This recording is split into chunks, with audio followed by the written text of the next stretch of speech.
Este es el tercer mensaje sobre el comienzo de la iglesia y hay uno más para la semana que viene. No la semana que viene, la siguiente semana. La semana que viene vamos a hacer una pausa y vamos a tratar otro tema durante el sermón. Pero bueno, este es el tercero y falta uno basado en Hechos capítulo 2, que es donde estamos. Vayan para allá por un momento, por favor. Voy a ir rápidamente recapitulando lo que ocurre en Hechos 2 porque es uno de los capítulos más importantes en la Biblia. Ocurren muchas cosas aquí y no quiero que nos perdamos ninguna de las cosas que ocurren en Hechos capítulo 2. La palabra de Dios dice que en el día de Pentecostés, esta celebración judía en donde llegaban personas de todas partes del mundo y se reunían ahí para adorar a Dios y ofrecerle ofrendas al Señor.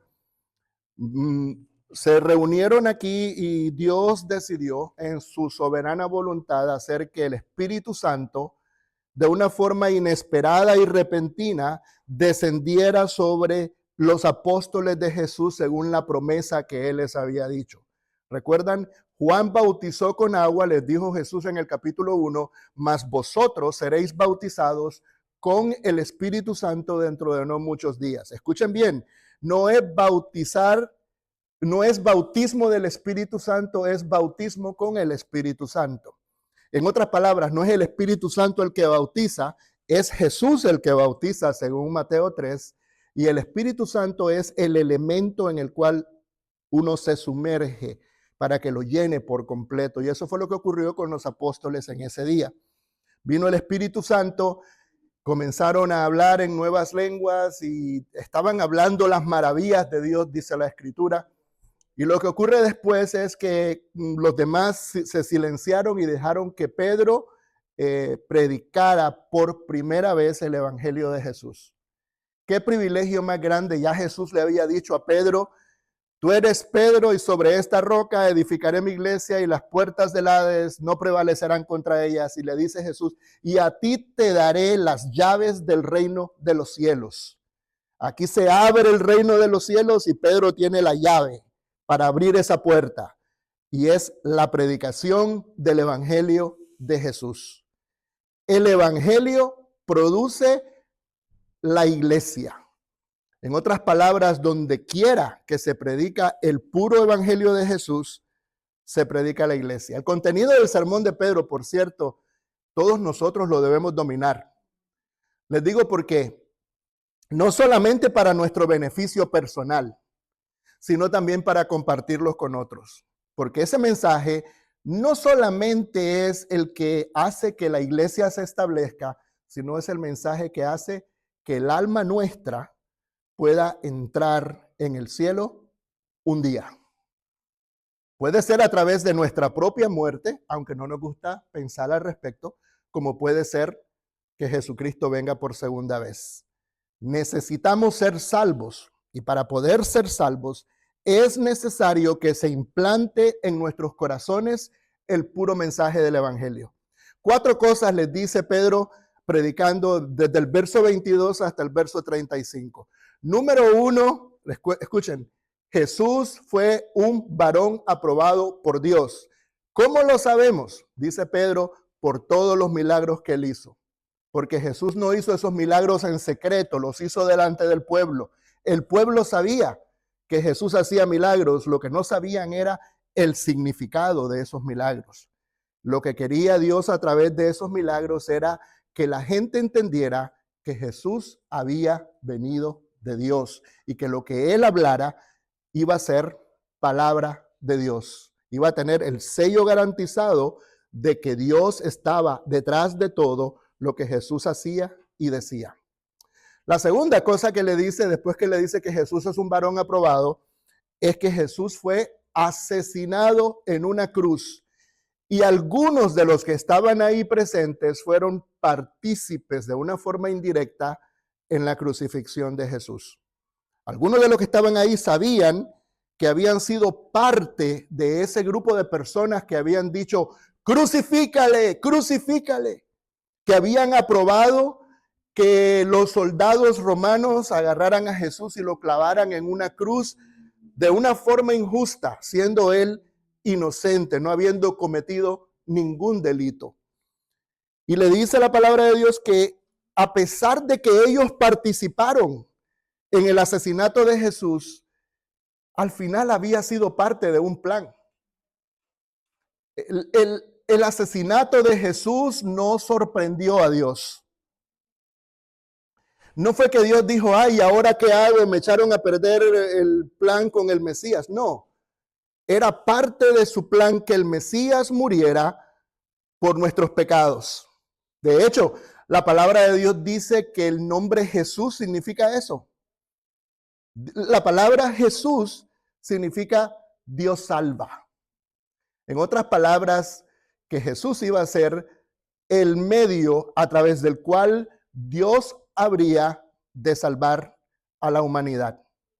La palabra Jesús viene de esa expresión griega Yeshua, Yeshua, una palabra compuesta por la palabra Ya, que es una abreviatura de Yahvé, Ya, y la otra parte es Yasha. Yasha era en el hebreo. Y Yasha es un verbo que significa liberar, significa rescatar, significa salvar. En otras palabras, Jehová salva, es lo que significa el nombre de Jesús. El ángel se le aparece en una visión, en un sueño a José, y le dice, toma a María, lo que ella ha concebido es del Espíritu Santo. Le dice, después de decirle eso, le dice, va a dar a luz un hijo. Mateo capítulo 1, verso 21. Va a dar a luz un hijo y llamará su nombre Jesús, porque él salvará a su pueblo de sus pecados.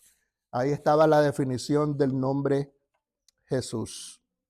Hoy podríamos decir que Jesús y Salvador significan básicamente lo mismo, ¿verdad? Jesús es el Salvador. Entonces, número 1, Jesús es un varón aprobado por Dios. Número 2, fue asesinado en una cruz por nuestros pecados. Y número 3, Dios dijo que habría de resucitar a Jesús y así se cumplió. Los profetas del Antiguo Testamento, cientos de años antes, habían dicho a través del profeta y rey David que un descendiente de él no iba a ser dejado en el Hades, ni su cuerpo iba a sufrir corrupción. Y dice la palabra de Dios que Jesús al tercer día fue resucitado de entre los muertos. No solamente para cumplir las profecías del Antiguo Testamento, sino, escuchen bien ustedes esto, como una demostración de que Él era verdaderamente quien decía que era, el Hijo de Dios. Y como un ser divino no puede morir, ¿verdad? Tampoco la muerte podía detener a Jesús en el sepulcro. Al tercer día, tempranito en la madrugada, el sepulcro estaba vacío, los lienzos estaban puestos y un ángel estaba sentado sobre la roca que tapaba el sepulcro. La habían movido hacia un lado y el ángel estaba sentado. ¿Por qué? Le dice a las mujeres, buscan ustedes entre los muertos al que vive. Una pregunta que define realmente la historia de la humanidad. Porque si Jesús no hubiera resucitado, ¿saben qué? Nosotros no tendríamos esperanza. Todo lo que Jesús dijo no sirvió para nada. Fueron vanas palabras, porque al final si Jesús no resucitó, nuestra fe es una fe basada en algo que realmente no es real, valga la redundancia. Finalmente, les dijo que este Jesús no solamente murió y resucitó, sino también dice la Escritura que Dios lo exaltó. También de los 4 puntos. Jesús, varón aprobado por Dios. Número 2, Jesús fue asesinado. Número 3, y por nuestros pecados, por cierto. Y número 3, Jesús resucitó de entre los muertos. Y número 4, Jesús fue exaltado. Sobre todo, sobre toda la creación en este mundo, sea físico o espiritual, al Señor Jesús se le dio autoridad sobre todo. Dice la Escritura, para que en el nombre de Jesús de Nazaret se doble toda rodilla de los que están en el cielo y en la tierra, y toda lengua confiese que Jesús es el Hijo de Dios, para gloria de Dios Padre. Esa es la exaltación de Jesús. ¿Se pueden imaginar cuando se predica ese mensaje? Aquel que había muerto en impotencia en esa cruz, ahora vivía y ahora había sido coronado rey en el cielo, dice la Escritura, con toda autoridad. Las personas que habían participado en la muerte de Jesús se sintieron tristes, se sintieron mal internamente. Un sentimiento de culpa se apoderó de ellos y la reacción de ellos es: varones hermanos, ¿qué haremos? Sí, ya pecamos, pero eso está en el pasado. Ya pecamos y lo que hicimos no se puede deshacer. ¿Qué podemos hacer de aquí en adelante? Es la pregunta. Y ustedes saben la respuesta de Pedro. Arrepentíos y bautícese cada uno de vosotros en el nombre de Jesucristo para el perdón de los pecados, y ustedes recibirán el don del Espíritu Santo. Este es el mensaje total del Evangelio, algo sencillo pero real, algo que no requiere mucho esfuerzo aprender, pero es un mensaje potente, porque dice la palabra de Dios que el Evangelio es poder de Dios para salvación a todo aquel que cree. Esa es la forma en que el Salvador nos salva a nosotros hoy día mediante su mensaje. Después que Pedro le dice a ellos estas cosas, la gente se quedó como pensando, ¿verdad? Cuando a uno le plantean el Evangelio y el Evangelio lo toca, algunas personas no reaccionan inmediatamente, se quedan pensando. Y procede Pedro a tratar de persuadirlos a ellos con muchas otras palabras, dice la Escritura. Por ejemplo, en el verso 37, dice: al oír esto se compungieron de corazón y dijeron a Pedro y a los otros apóstoles: varones hermanos, ¿qué haremos? Pedro les dijo: arrepentíos y bautícese cada uno de vosotros en el nombre de Jesucristo para el perdón de los pecados y recibiréis el don del Espíritu Santo. Escuchen, porque para vosotros es la promesa, y para vuestros hijos, y para todos los que están lejos, para cuanto el Señor nuestro Dios llamare. Y con otras muchas palabras testificaba y les exhortaba, es decir, les animaba, diciendo: sed salvos de esta perversa generación. Entonces dice la Escritura: así que los que recibieron su palabra fueron bautizados, y se añadieron aquel día como 3,000 personas. Vamos a quedar un ratito aquí en el verso 41, les voy a explicar por qué. Es un verso que define el antes y el después en la vida de los cristianos. La mitad del verso 41. ¿Qué es lo que hace una persona antes de la conversión? Recibir la palabra del Señor y ser bautizado. ¿Estamos claros ahí? Verso 41. ¿Lo están leyendo? Verso 41.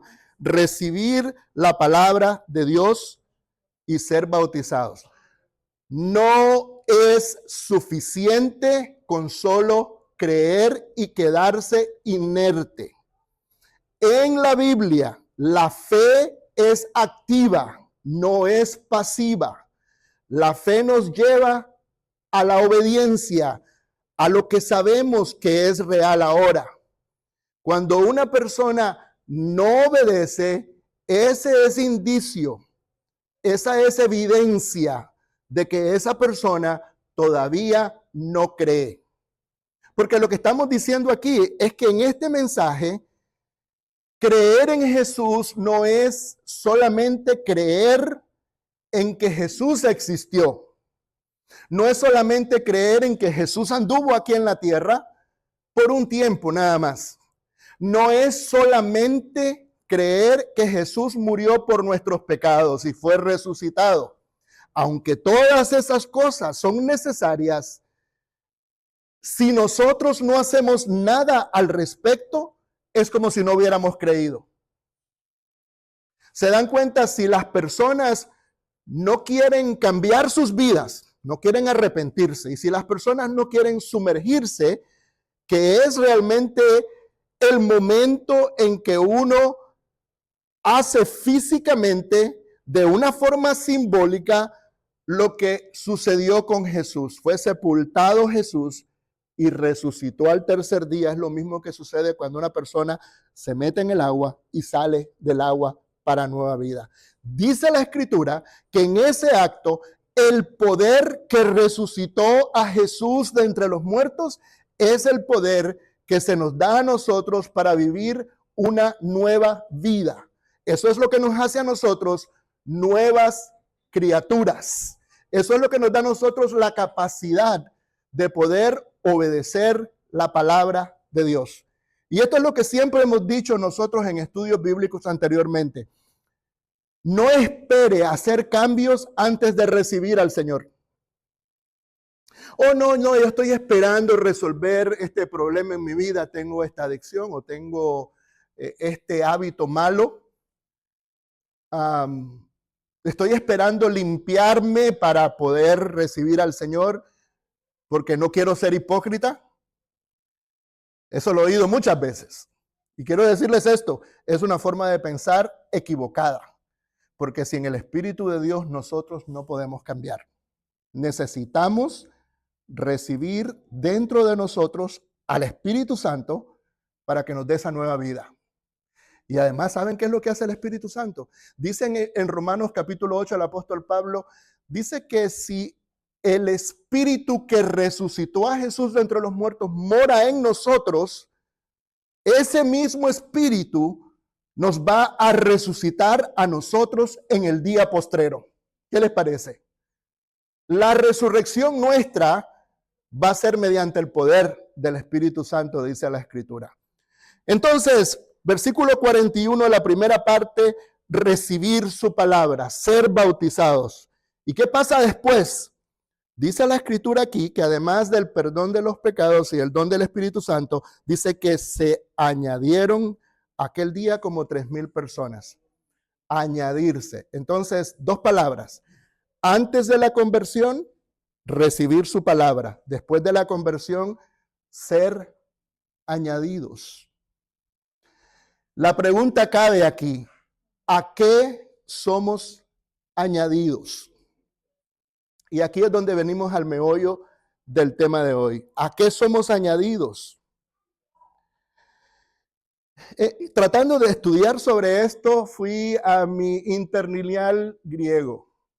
Recuerden ustedes, escuchen bien, el Nuevo Testamento no fue escrito ni en español ni en inglés. Fue escrito en un griego común, le llamaban el griego koine. ¿Ok? Para poder nosotros entender lo que dice la Escritura, hoy día nosotros vamos a nuestras versiones en castellano, por ejemplo, o en versiones en inglés, y leemos lo que el traductor creyó que era la interpretación correcta de lo que dice el griego. Muchas de estas interpretaciones reflejan lo que dice la palabra literalmente o lo que el traductor cree que significa lo que dice la palabra. Algunas veces son interpretaciones y esta es una prueba de esto. Bueno, el interlineal griego me dice a mí lo mismo que me dice la Reina Valera. No me ayuda para saber a qué fueron añadidos.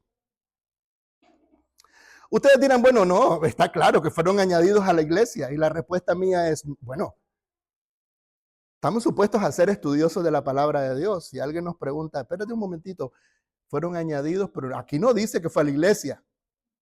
Aquí no dice que fue a la iglesia. El texto no dice nada de eso. Entonces, no me sirvió el interlineal griego, entonces fui a las dos versiones que siempre voy para ver lo que dicen. La versión Dios habla hoy dice, y aquel día se agregaron a los creyentes como 3,000 personas. Se añadieron o se agregaron a los creyentes como 3,000 personas. La Nueva Versión Internacional dice, y aquel día se unieron a la iglesia como 3,000 personas. Entonces, una persona que lee eso dice, no, si ahí dice que fue a la iglesia. Pero no aparece ni la palabra creyentes ni la palabra iglesia en el griego original. Ahora, creo que esas palabras los traductores las añadieron para darnos a nosotros claridad. No hay nada de malo con eso. Creo que los traductores basaron sus conclusiones en el contexto de esto. Permítanme decirles a qué me refiero. ¿Sabían ustedes que antes del día de Pentecostés, Jesús ya tenía discípulos, seguidores, creyentes? Ya tenía. En Hechos capítulo 1, versículo 15, dice la palabra de Dios que el día que eligieron al que iba a sustituir a Judas, que se había suicidado, el que había entregado a Jesús, el Iscariote, era necesario que lo reemplazaran y entonces iban a escoger a otra persona que calificara para ser un apóstol. Y dice la palabra de Dios que ese día habían como 120 personas, 120 hermanos reunidos ahí. Esto fue antes del día de Pentecostés. ¿Ok? Pablo, en 1 Corintios 15, menciona que Jesús se le apareció en una ocasión a más de 500 hermanos a la vez. Utiliza la palabra hermanos. Antes del día de Pentecostés. Eso lo encuentran en 1 Corintios, el capítulo 15 y verso 6. Volvemos otra vez. Jesús ya tenía discípulos, habían creyentes, habían hermanos, habían salvos antes del día de Pentecostés. ¿Cómo puede ser esto? Se pregunta alguien. ¿Acaso fueron bautizados también? Y la respuesta es posiblemente. La palabra de Dios en Mateo 3:6 nos dice que muchos de ellos fueron bautizados por Juan en el río Jordán. Mateo capítulo 3, verso 6. Entre ellos estaban 2 de los apóstoles de Jesús. La escritura dice en Juan capítulo 1 que estaba Felipe y Andrés. Estos 2 fueron bautizados por Juan. Y sin embargo, después que Juan introduce a Jesús, dice la escritura que los discípulos de Jesús bautizaban a más personas que Juan. Eso lo pueden encontrar en Juan capítulo 4, versículos 1 y 2. Andaba el rumor de que Jesús bautizaba más que Juan, pero dice el escritor, pero Jesús no bautizó a nadie, sino sus discípulos fueron los que bautizaron. Habían bautizados antes del día de Pentecostés. Y ese bautismo era de arrepentimiento para perdón de pecados, o sea, por lo menos el de Juan. El de Jesús era un bautismo de fe, porque creían en que él era el Mesías prometido, el Hijo de Dios. Así que, ¿a qué fueron añadidas las 3,000 personas en el día de Pentecostés? Bueno, al grupo de discípulos que ya existían. Fueron añadidas al grupo de creyentes que ya estaban ahí. Eso es lo que dice también al final del versículo 44. Miren ustedes, Hechos 2:44. Todos los que habían creído, estaban juntos y tenían en común todas las cosas. Verso 47. Alabando a Dios y teniendo favor con todo el pueblo, y el Señor añadía cada día a la iglesia los que habían de ser salvos. ¿Se sorprenderían ustedes si yo les dijera a ustedes que la palabra iglesia no existe en el original griego ahí tampoco? Escuchen bien ustedes esto. La primera vez que ocurre la palabra iglesia en el libro de los Hechos es hasta el capítulo 5 y versículo 11. Aquí en Hechos 2:47, en el original utiliza la palabra griega no eclesía, sino la palabra autos. La palabra autos, me dice el lexicólogo, que significa de ellos o perteneciente a ellos. Mira lo que dice Dios habla hoy. Y cada día el Señor hacía crecer, escuchen, la comunidad con el número que Él iba llamando a la salvación. La Nueva Versión Internacional. Y cada día el Señor añadía al grupo los que iban siendo salvos. La Reina Valera del 2015 sorprendentemente dice, y el Señor añadía diariamente a su número los que habrían de ser salvos. Ninguno de ellos dice iglesia. La Reina Valera del 60 es la única versión que utiliza la palabra iglesia. Así que, pero no importa, ¿verdad? Esto no importa porque el concepto de iglesia está reflejado ahí. La palabra iglesia simplemente significa el grupo de los llamados del mundo para servir a Dios. La iglesia son los llamados por Dios por medio del evangelio para salirse del mundo y servir al Dios vivo. Eso significa la palabra iglesia. Muchas personas creen que iglesia es un edificio, no lo es. La iglesia son el grupo de creyentes. La iglesia son los que han depositado su fe en Jesús y han decidido rendir sus vidas en él. El concepto en el libro de los Hechos, capítulo 4, está claro. En el 23 dice que vinieron a los suyos. Ya ahí se notaba que los apóstoles ya tenían un grupo que ellos les llamaban los suyos, que hoy nosotros llamaríamos familia. Dios te bendiga a ti y a los tuyos, se dice, significando Dios te bendiga a ti y a tu familia. El concepto de familia está ahí reflejado.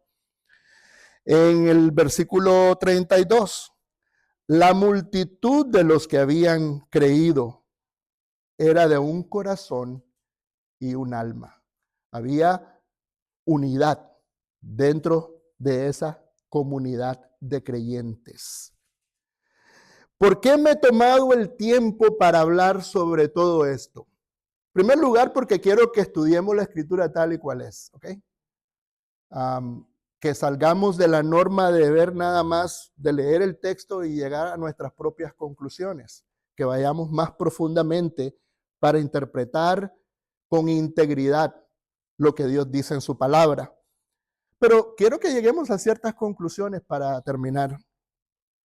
La primera conclusión a la que necesitamos llegar es que el Señor no solo vino a salvar a individuos, sino a crear una comunidad, una familia. Voy a repetir otra vez, porque esto es clave para que todos nosotros podamos estar unificados en cuanto a la importancia de la iglesia. El Señor Jesús no solamente vino para morir por nuestros pecados, sino que vino a morir para crear una comunidad de creyentes. Y esa comunidad de creyentes, esa familia, es conocida en el Nuevo Testamento como la iglesia. En Hechos 20, el apóstol Pablo está hablándole a un grupo de ancianos y les dice esto, escuchen bien. Les dice, velad por el rebaño, velad por vosotros y por el rebaño en que el Espíritu Santo os ha puesto por obispos para apacentar la iglesia del Señor, la cual él ganó con su propia sangre. Entonces, renunciar al concepto de la iglesia y decir, bueno, sí, yo creo en la salvación, yo creo en Cristo, pero a mí no me hablen de la iglesia. Es contradictorio a todo lo que enseña el Nuevo Testamento. No existen salvos llaneros solitarios. El Señor añadía a la comunidad de creyentes todos los que iban siendo salvos. En otras palabras, no es nuestra opción no elegir si vamos a ser parte de la iglesia o no. El Señor es el que nos añade. No es nuestra opción. Él ya lo hace inmediatamente cuando nosotros somos salvos. No es decir, oh, yo voy a ser salvo y después voy a poner membresía en la iglesia. En el momento en que usted se salva, ya es miembro de la Iglesia Universal de Jesucristo. Puede ser que quiere poner membresía en una comunidad de creyentes, en un lugar específico, está bien. Pero la iglesia es una entidad universal, compuesta por todos los salvos en Cristo Jesús en todas partes del mundo. Así que necesitamos saber que no existe una iglesia que pueda prescindir tampoco de los miembros. Todos nos necesitamos los unos a los otros. Necesitamos el calor humano, la ayuda, el ánimo que producen otros creyentes cuando estamos junto con ellos. Segunda conclusión a la que quiero que lleguemos. El Señor nos ama profundamente y no quiere que fracasemos en el camino de la fe que hemos iniciado. Y por eso creó la iglesia. Saben, cualquier persona que les diga, yo no necesito la iglesia, yo puedo vivir la vida cristiana, pueda decir, yo puedo adorar solo, yo puedo tener una relación personal con Cristo independientemente de otros cristianos, la respuesta es falsa. Eso es falso. Sí, nosotros podemos tener una relación personal con Cristo, pero no individualizar esa relación. Siempre la vida que Cristo manifiesta es a través de la iglesia, es juntos adoramos a Dios, juntos hacemos todas las cosas que necesitamos hacer para el Señor, en unidad. Quiero que vean por un momento la palabra de Dios en Hebreos, Hebreos capítulo 10.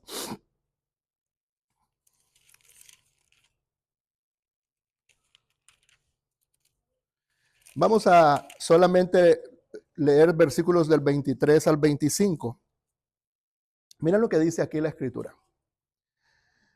Mantengamos firme sin fluctuar. ¿Sabe lo que es fluctuar, verdad?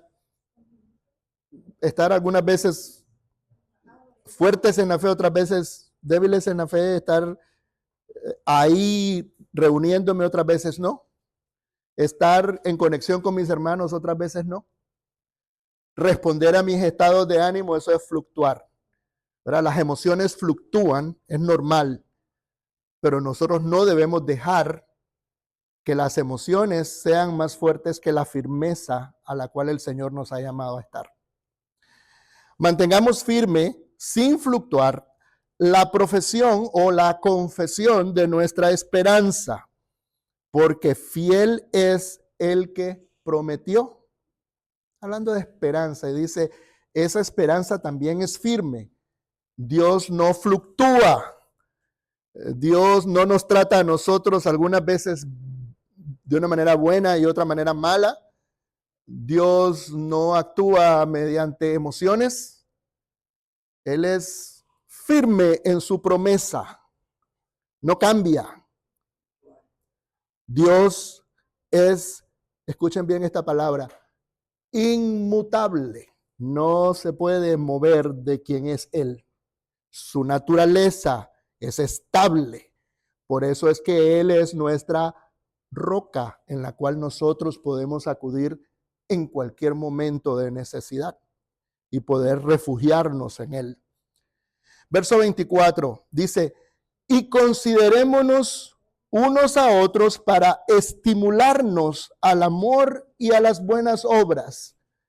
Y la pregunta aquí es, ¿cómo podemos considerarnos los unos a los otros para estimularnos al amor y a las buenas obras?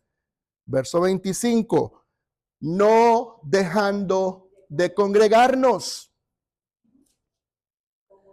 como algunos tienen por costumbre. En esa época ya existían los equivalentes a los que están en los asientos vacíos aquí hoy, ¿verdad?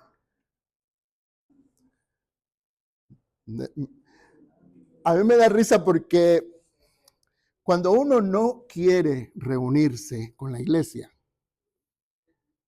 podemos poner cualquier excusa, ¿verdad? En 45 años de ministerio lo he escuchado todo. Todo tipo de excusa, desde la lluvia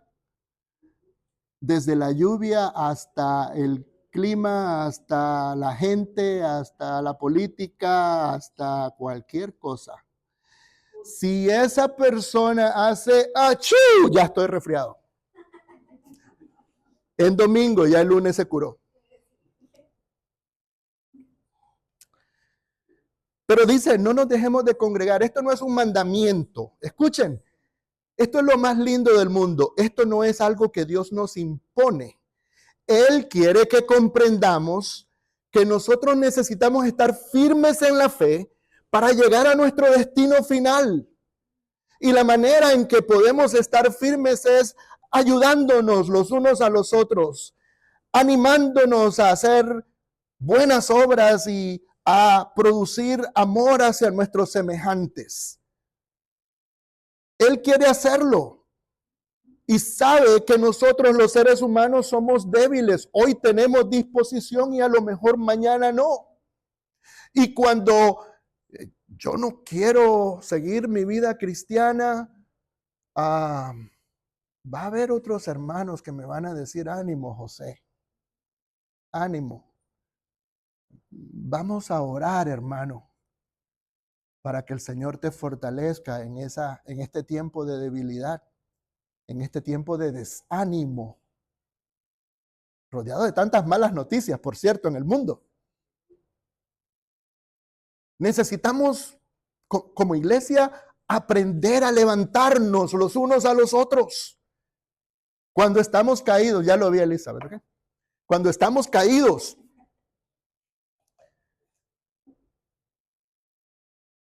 por ahí dicen que la iglesia es en algunos lugares el único ejército que le da un tiro de gracia a sus heridos. Y pasa. Eso pasa. Pero ese no es el llamado nuestro. Ese no es el llamado nuestro. El llamado nuestro es ayudarnos. No a hundirnos. No a desanimarnos. No a criticarnos. No a juzgarnos, sino a ayudarnos. La iglesia está para eso. Ese es el sentido que Dios quiere que nosotros le demos a la iglesia. La iglesia no es una idea humana, es una idea divina y es porque Dios nos ama. Dios nos ama y quiere que lleguemos a nuestro destino final, el destino de nuestra esperanza.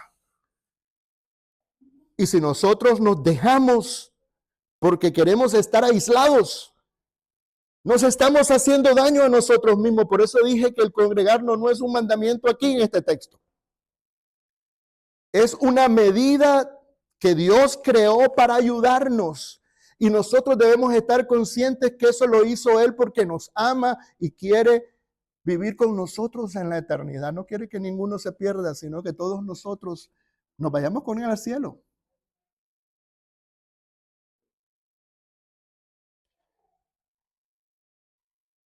Quiero recapitular dos conversaciones simples. Una con un hermano en Cristo que me dijo una vez, no me hace sentido la iglesia. Uno puede vivir la vida cristiana independientemente de la iglesia. El argumento de él es que su casa era su templo. ¿Qué le dice uno a una persona como que se expresa de esa manera? Le dije, mira, no existe cristianismo sin la iglesia. En primer lugar, en la Biblia. Vamos a ser francos y honestos. 90% de los mandamientos de la iglesia de la Biblia son obedecidos en comunidad, en colectividad. El otro 20% lo puedes hacer tú solo, si es que no te desanimas en el proceso. Los demás tenemos que estar en contacto los unos con los otros. Y le hice la pregunta clave. ¿No quieres reunirte? Porque ese ya es otro tema. Si no quieres reunirte, no podemos hacer nada al respecto. Porque ni Dios mismo te obliga a hacerlo. Dios no nos fuerza a que nosotros hagamos algo que no queramos. Lo bello del cristianismo es que nuestra fidelidad a Dios es el producto, el resultado de nuestro amor hacia Él. Nosotros amamos porque Él nos amó primero, dice la Escritura. Al final él me dijo, no, es que yo salgo con unos amigos los domingos y a veces vamos a jugar golf y esto y lo otro. Y digo, no hay nada de malo con eso. Pero pudiste haberlo dicho de entrada. Y le expliqué lo siguiente. Nadie dijo que el cristianismo iba a ser fácil y que seguir a Cristo nos iba a llevar a nosotros a renunciar a algunas cosas que nos gustan. Escuchen lo que dice Pablo en Filipenses, el capítulo 3 y verso 8. Dice, y ciertamente estimo como pérdida todas las cosas por la excelencia del conocimiento de Cristo, mi Señor, por amor del cual lo he perdido todo y lo tengo por ganancia, lo tengo por basura para ganar a Cristo. En otras palabras, lo que está diciendo el apóstol Pablo, cualquier cosa que se meta en medio de mi camino cristiano, que se atraviese y me obstaculice seguir con Dios y con el pueblo de Dios, lo voy a desechar. No importa el valor que tenga y no importa cuánto me guste, para mí va a ser basura en comparación a la excelencia del conocimiento de Jesús. Tenemos que estar dispuestos a abandonar todo lo que nos obstaculice en nuestro andar con el Señor.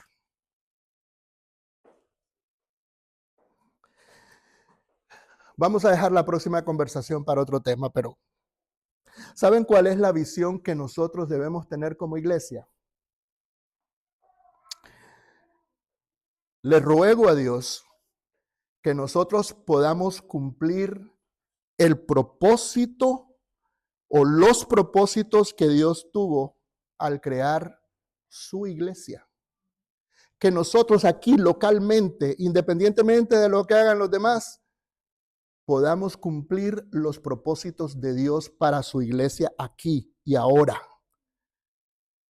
Por eso nos estamos familiarizando con los propósitos de Dios aquí en el libro de los Hechos, porque todo esto es pensado, ¿verdad? Esto no es que se me ocurrió hacer un sermón la semana pasada, esto es parte de una serie que tiene una estrategia de darnos a conocer a nosotros qué es lo que Dios quiere hacer con nosotros.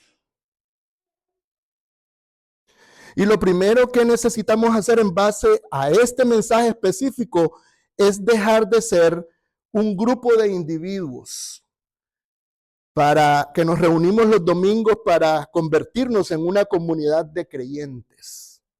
Hay una diferencia grande entre un grupo de personas que llegaron a un lugar, se reunieron y ya, hacer una verdadera comunidad de creyentes, que tengamos cosas en común, que podamos tener una vida en colectividad, que podamos cumplir esa parte de entender que formar un equipo es diferente a tener jugadores individuales haciendo cada uno lo que él quiera.